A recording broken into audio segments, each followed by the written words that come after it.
नमस्कार प्यारे बच्चों, मैं सतीश चौधरी आपका इस वीडियो में स्वागत करता हूं। जैसा कि बच्चों आप चित्र में देख रहे हैं, यह पुस्तिका जो है कक्षा 8 के गणित विषय की 8th ग्रेड अभ्यास पुस्तिका है और इस पुस्तक का हम अध्यायवार अध्ययन करेंगे। यह पुस्तक आपको विद्यालय से प्राप्त हुई है और जैसा कि आप इसमें देख रहे हैं कक्षा 8 है और 2023-24 अर्थात ये अभी की नई पुस्तक है। अब हम इसकी क्रमणिका का अध्ययन करेंगे। इसमें कुल 13 अध्याय है और एक परिशिष्ट अध्याय है जिसमें हम गणितीय विधियों का अध्ययन करेंगे। इस पुस्तक में जो पहला अध्याय है आपका वो है परिमेय संख्या। तो चलिए हम जानते हैं परिमेय संख्या क्या होती है। परिमेय संख्या जानने से पहले हम ये जानेंगे बच्चों कि परिमेय संख्या में कौन कौन सी संख्याएं आती है। तो जैसा कि आप चित्र में देख रहे हैं कि सबसे पहले प्राकृत संख्या। प्राकृत संख्या क्या होती है? वे संख्याएं जिसको हम अपनी गिनती में कोई भी काम में गिनने के लिए उपयोग करते हैं, जैसे 1, 2, 3, 4, ये सब प्राकृत संख्याएं होती है। और ये संख्याएं कहाँ तक जाती है? अनंत तक जाती है, अर्थात इनका कभी अंत नहीं होता।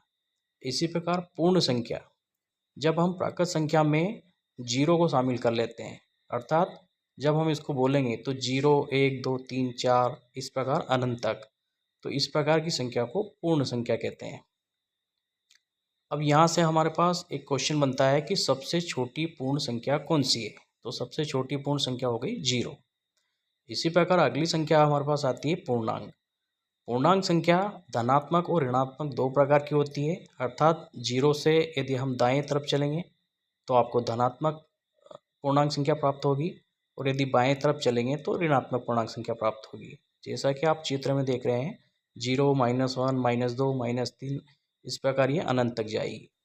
इस प्रकार प्यारे बच्चों अभी हमने परिमेय संख्या में 3 प्रकार की संख्या का अध्ययन किया, प्राकृत संख्या, पूर्ण संख्या और पूर्णांक संख्या। अब हम जानेंगे परिमेय संख्या। परिमेय संख्या क्या होती है? देखिए, परिमेय संख्या की जो परिभाषा है वो यह है कि ऐसे दो पूर्णांक जो अंश बटे हर में हो, अर्थात ऐसे संख्या के दो अंक जो अंश बटे हर मतलब भिन्न रूप में हो और जो उसका हर है वो कभी 0 नहीं हो, तो इस प्रकार की संख्या को हम परिमेय संख्या कहते हैं।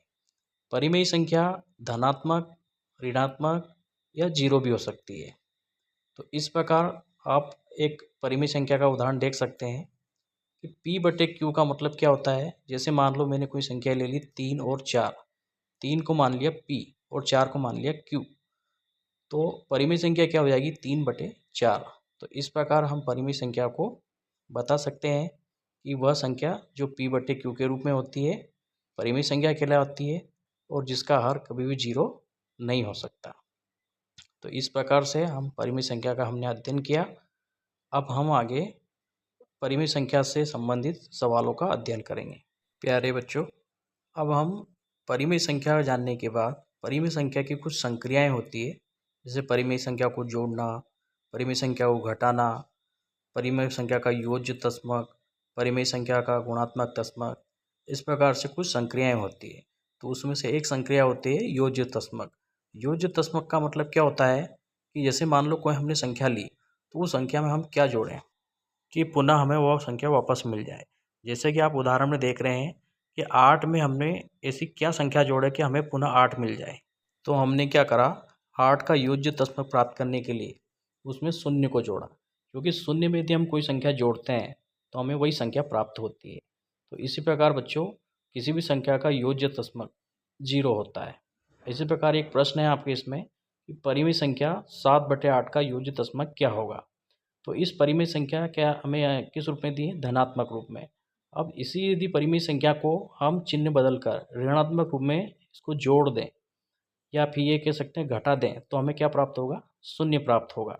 तो हम कह सकते हैं कि परिमेय संख्या 7 बटे 8 का योज्य तस्मक 0 होगा। तो चलिए बच्चों, अब हम 8th ग्रेड अभ्यास पुस्तिका का ये प्रश्नों को हल करेंगे।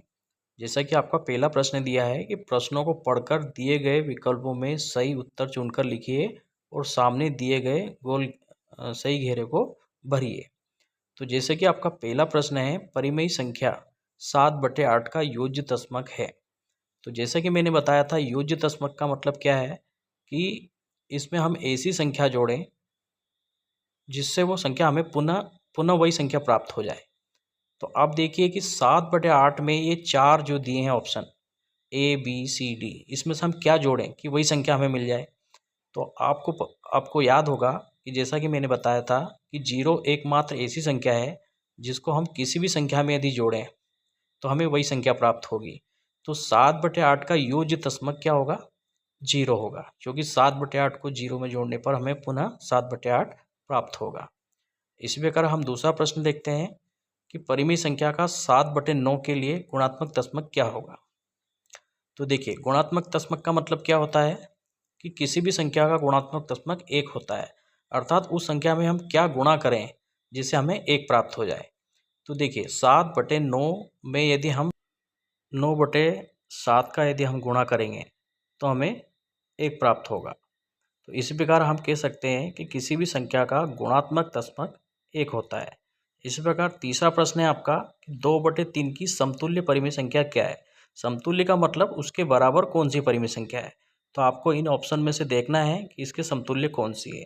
तो जैसा कि इसमें ऑप्शन सी इसका सही उत्तर है, क्योंकि 4/6, जब 4 को हम 2 से काटेंगे तो 2 बार कटेगा, और 6 को जब 2 से काटेंगे तो 3 कटेगा।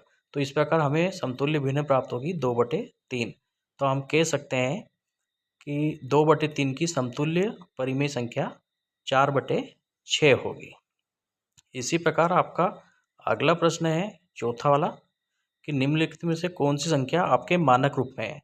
मानक रूप का मतलब ये होता है कि वो अपने मूल रूप में है। तो देखिए, इसमें जो सबसे छोटी दिख रही है, मतलब जिसको हमें किसी भी संख्या से काटने की ज़रूरत नहीं पड़े, ऐसी संख्या को हम मानक रूप कहते हैं। तो 1/2 एकमात्र ऐसी संख्या इस ऑप्शन में दिखाई दे रही है जो अपने मानक रूप में है। तो इसका सही उत्तर हो जाएगा सी। तो इस प्रकार हमने 4 प्रश्नों का उत्तर हल सहित समझा। अब हम आगे के प्रश्नों को हल करने के लिए, अब देखिए इसमें यदि हम पहला ऑप्शन देखें ए, तो 20/30 है। तो 20/30 को यदि हम काटते हैं 5 से तो कितनी बार कटेगा, या 0 से 0 कट जाएगी तो 2/3 प्राप्त होगा। तो हमें इसका मानक रूप नहीं मिला, क्योंकि वो उसको काटने पे हमें प्राप्त हो रहा है। इस प्रकार हम कह सकते हैं कि प्रश्न नंबर 4 का सही उत्तर सी अर्थात 1/2 होगा। अब हम चलते हैं प्रश्न नंबर 5 पे।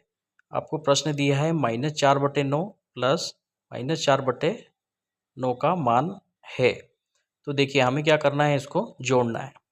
तो आप देखिए, इसको जब जोड़ेंगे तो हम इसमें एलसीएम लेंगे 9।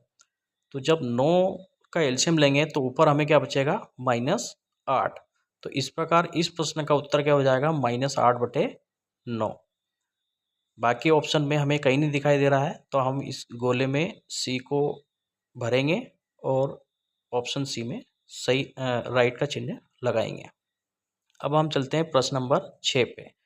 हमें क्या दिया है कि एक आयताकार भूमि की लंबाई 17/2 m है और चौड़ाई 13/2 m है। भूमि का परिमाप ज्ञात कीजिए। तो देखिए, हम जानते हैं कि आयत का जो परिमाप होता है वो क्या होता है, परिमाप होता है 2 गुणित लंबाई प्लस चौड़ाई। अब हम क्या करेंगे, हमें लंबाई भी दिया है और चौड़ाई भी दिया है। तो हम पहले प्रश्न में लिखेंगे लंबाई बराबर 17/2 m और चौड़ाई बराबर 13/2 m। अब हम इस फार्मूले में इन मानों को रखेंगे। तो मान क्या, फार्मूला क्या हमारा, 2 गुणित लंबाई प्लस चौड़ाई। तो अब हम इन मानों को रखते हैं। 2 गुणित लंबाई की जगह रखेंगे हम 17/2, प्लस है तो प्लस लगाएंगे, और चौड़ाई की जगह रखेंगे हम 13/2। इसको जब हम हल करेंगे तो हमें इसका जो उत्तर प्राप्त होगा वो 30 प्राप्त होगा। क्योंकि देखिए, हम एलसीएम लेंगे तो हमें 2 आएगा, तो ऊपर 17 और 13 जुड़ जाएंगे तो 30 हो जाएंगे। 2 से 2 कट जाएगा तो 30 हमें 30 ही बचेगा। तो इस प्रश्न का सही उत्तर क्या हो जाएगा, 30 m। इस प्रकार हमने प्रश्न नंबर 6 का भी उत्तर जाना, और इसमें हमने एक नई चीज़ सीखी कि जो आयत का परिमाप होता है वो क्या होता है, 2 गुणित लंबाई प्लस चौड़ाई। तो ये फार्मूला हमें बहुत अच्छे से याद होना चाहिए। तो इस प्रकार के प्रश्नों को हम बहुत आसानी से हल कर सकते हैं। अब देखिए इसी प्रकार प्रश्न नंबर 7 है आपका कि एक 7/2 मीटर लंबाई वाले कपड़े में से 5/3 मीटर कपड़ा काटने पर कितना कपड़ा शेष बचेगा। जब भी आपको इस प्रकार का प्रश्न आए और शेष का बोले तो जो मुख्य मान दिया है उसमें से जो बाद वाले मान को हम घटा देते हैं तो हमें क्या मिलता है, शेष मिलता है। तो देखिए जैसे हमने इसको हल करा 7/2 माइनस 5/3। अब जब हम इसको हल करेंगे तो 3 का गुणा 7 में होगा तो 7 × 21, माइनस है तो माइनस लगाएंगे।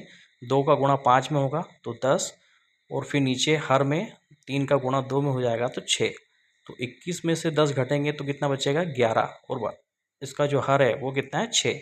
तो आपका सही उत्तर क्या हो जाएगा, 11/6। मतलब इसका अंश 11 हो जाएगा और हर हो जाएगा 6। और देखिए इसकी यूनिट जो दी है वो मीटर में दी है तो हम इसमें मीटर भी लगाएंगे तो हमारा सही उत्तर इस प्रश्न का हो जाएगा 11/6 मीटर। तो इस प्रकार हमने यहाँ से इस प्रकार के प्रश्नों को हल करा और ये भी जाना कि हम शेष कैसे निकालते हैं, अर्थात मुख्य मान में से बाद वाले मान को घटा देते तो हमें शेष प्राप्त होता है। तो इस प्रकार हमारा उत्तर हो गया 11/6 मीटर। अब हम अगले प्रश्न अगले भाग में करेंगे, भाग 2 में। तब तक के लिए जय हिंद, जय भारत। अगला वीडियो देखने के लिए चैनल को लाइक करें और सब्सक्राइब करें। धन्यवाद।